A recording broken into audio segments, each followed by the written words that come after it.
Okay, so today I was not anticipating on making a video because I'm still in the process of putting all the threads through the Heddle. I got to the very end. I've only got a few more to do, and I ran out of Heddles on harness number 5, and I basically need 3 more. So that's really frustrating. So I thought, you know what? Let's not panic. I've got repair Heddles because I have a floor loom. So I went to go and get these repair Heddles. Okay, and I'll show you what one of them looks like. So basically.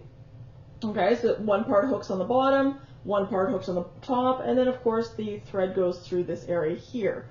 The only problem I found is that this fits my floor loom no problem, that harness. It does not fit the table loom that I've rented.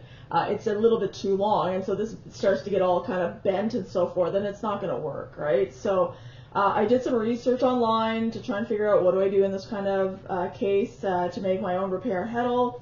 I found a video from Tom Knisley. He showed an example, so I'm going to try that. I did try it once to see whether it actually works. A little bit frustrating to use, but I don't have much of a choice at this point. The other option for me is to pull out everything and rethread it, because again I had divided my Heddles on each side and did not realize I did not divide it well enough for that particular harness. So I'm not interested in that. I'll stick with doing the repair Heddle. So I'll show you how to do it. It's not that difficult. All right, so let's proceed.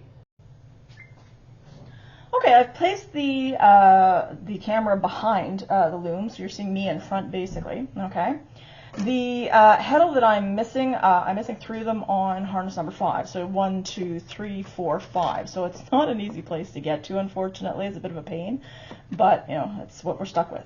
So the first thing you want to do is you want to take a contrast color, okay? This is a bit of a contrast color for me. It doesn't seem to look very different than the colors that I'm using right here, but it is, it's a kind of a bright green compared to the blue that I've got. And it'll be easy for me because, of course, this is a rental loom, so it'll be easy for me to find them afterwards, cut out the repair Heddles that I've done, because, again, the ones that I have don't fit this particular loom. So you want to make sure that you're going to measure, okay, because you're going to have to loop it on the bottom of the harness at the bottom, and obviously the same thing at the top. So you want to do 2, all right, the amount for 2, but then basically you're going to have some knots involved. So I definitely want to make it a whole lot longer. So I'm going to take a look. I'm going to take a look here, here to here. Okay, so I've got this amount here. I'm going to give a bunch more because if I have excess, I can easily cut that out at the end. It's not a big deal, okay? It's nothing worse than getting all the work done and finding out that you can't make that final knot because you ran out of thread. So I'm going to line up the ends, okay, because we're going to do a slip knot on the bottom harness. You could tie it onto the bottom harness, I suppose, but the slip knot works best. It was suggested, when I did the research, as I said, Tom Knisley is the resource that I'm using at this point. He had suggested not just looping it on the bottom harness because, again, then it'll kind of slide around, could slide up or down that way and change the position of the hole for your thread, which can obviously put pressure on the threads. So I'm going to take it here. I've got my loop. Let's find the 5th one, and I'm going to put it under. So 1, 2, 3, 4, 5. I'm going to take this loop, all right, I'm going to put it underneath, all right, and grab it, okay. And what I'm going to do is I'm going to take this part here, just like a slip knot, I'm going to put it underneath, all right, and there we go. Okay, so now it's secured. The next thing I want to do is I want to make that first knot because I want to make the hole for this for the thread to go through. So I'm going to make I'm going to do an overhand knot here, but I want to try and slide the bottom of it. So it's going to be kind of, doesn't have to be perfect, but kind of close to what they've got. So there you go.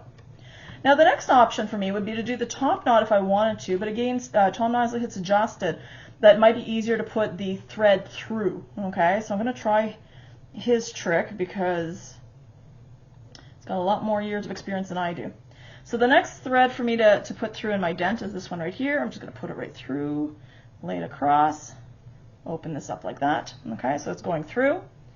And then basically I'm going to do the top knot. So let's do that. Okay, there we go. And again, let's keep that down. Not sure.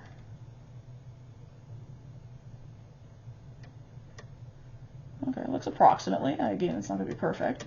Now, the next thing I need to do, okay, is I need to loop it above here. Okay, I'm going to try and raise the camera just a little bit to see if...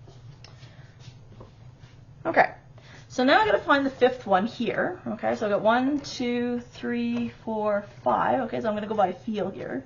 Okay, and I'm going to send it up to the top. All right, grab it on top. There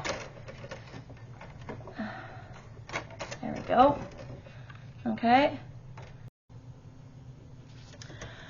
Okay, so after doing the video and watching it, I noticed that I tied it to the top, not the top of the harness, but the top of, on top, like even higher. So I'm like, oh. So I ended up having to redo it, and of course I couldn't undo the knot, so I did it again. So we're up to the point here where we need to put it on top. So hopefully I get the correct one this time. 1, 2, 3, 4, 5. Okay, I'm gonna put that above. Okay, there we go. And let's see here. Oh, okay. 1, 2, 3, 4, 5. Yes. Okay. Now I'm going to do the knot. Okay. So I'm going to make a blooper reel of this. Okay, let's take a look here. Make sure it's going to be snug.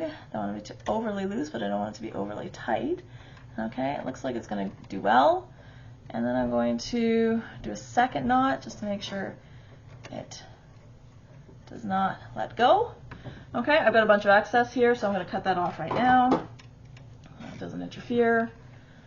All right. Okay. And I'm going to move that down, and I hope that works. Okay. So then I'll continue on my continue doing my heddles until I reach the next one, which is a number 5, and so on and so forth. I hope that helps.